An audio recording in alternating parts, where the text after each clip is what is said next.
কৃষ্ণ বড় চতুর, যেজন কৃষ্ণ ভজে তাকে হতে হবে আরো চতুর। চাতুরিত না করলে মা কৃষ্ণ ভজন করা যাবে না। হরি বল হরি বল। ভগবান বললেন, যে করে আমার আয়াস আমি করি তার সর্বনাশ। ঠাকুমা বলে পুটি ছেদলা তল মাদুর তল বাড়ি চল। সাগরে গেছি কীর্তন করতে বাবা, দক্ষিণ 24 পরগনার সাগর দ্বীপে গেছি কীর্তন করতে।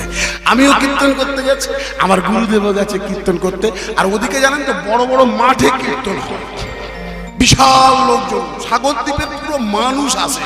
হ্যাঁ, ওরা কীর্তন শ্রবণ করতে। আর সবাই বাড়ি থেকে একটা করে ঝাঁতলা বা মাদুর বা ওই কি চটি পটি বলে সব কিন্তু নিয়ে আসে।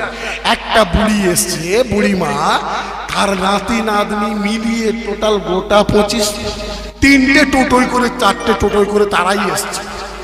এসে তারা ঝাঁদরা মাদুর পেতে বসে আছে। আমি তো যথারীতি কীর্তন করছি। আমি বলি ভগবান বলেছে, যে করে আমার আস আমি করি তার সর্বনাশ।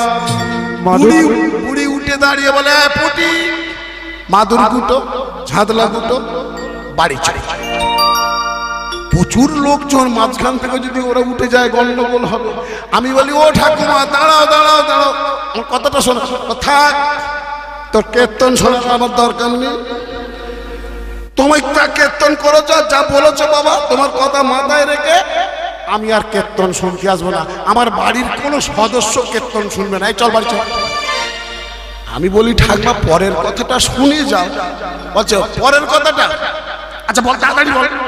ভগবান বলেছে, যে করে আমার আস আমি করি তার সর্বনাশ।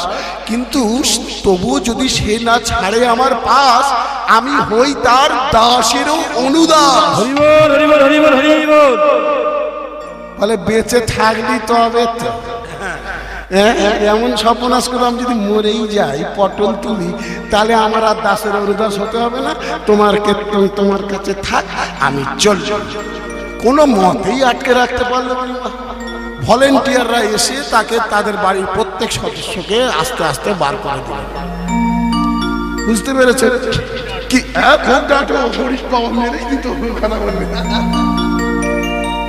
তো যাই হোক, এখন দেখুন ভগবান কৃষ্ণ বড় চতুর, যেজন কৃষ্ণ ভজে তাকে অতি চতুর হতে হবে। চাতুরিতা না করলে বাবা কৃষ্ণ ভজন করা যাবে না।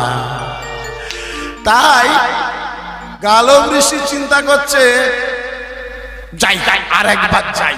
ওকে তো মৃত্যুদণ্ড দেবে বলেছে, আর একবার যাই। চলুন আমরাও দেখবো ঘটনাটা কি ঘটছে। কৃষ্ণ কেশব কৃষ্ণ কেশব কৃষ্ণ কেশব রাম রাঘব রাম রাঘব রাম। কৃষ্ণ কেশব কৃষ্ণ কেশব কৃষ্ণ কেশব রাম রাঘব রাম রাঘব রাম রাঘব রাম। কৃষ্ণ হে